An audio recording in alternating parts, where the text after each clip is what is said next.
Umiinom ba kayo ng Yakult everyday? Alam nyo ba kung sino-sino ang pwedeng uminom nito? Or nabasa nyo na ba kung ano ang laman ng Yakult? Sino ang pwedeng uminom? Meron kasi kung narinig or napakinggan or napanood tungkol dito.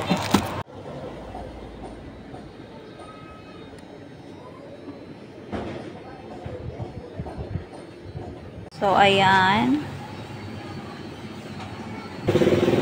May nakasulat dito na adult requirement ng 19 to 29.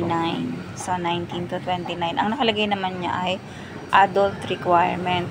Pero diba, sanay tayo na pinapainom natin ito sa mga bata. Diba? Akala natin para sa mga bata to. Pero bakit kaya ang nakasulat nga dito ay 19 to 29 na adult requirement? So, ibig sabihin, kung yun lang yung age bracket na kailangan, so, parang hindi to pwede sa mga bata.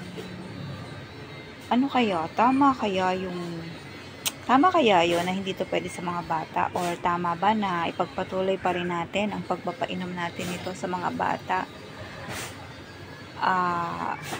O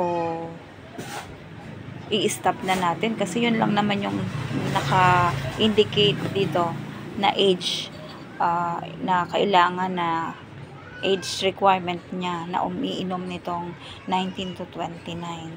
So, yun. Dumating yung Yakult kanina na ahente, hindi ko na itanong. So, next time itatanong ko. So yun lang. Naisip ko lang na gawan to ng video. So, kayo na po ang mag-isip at bahalang gawin ang mas okay para sa inyong mga anak. Bye!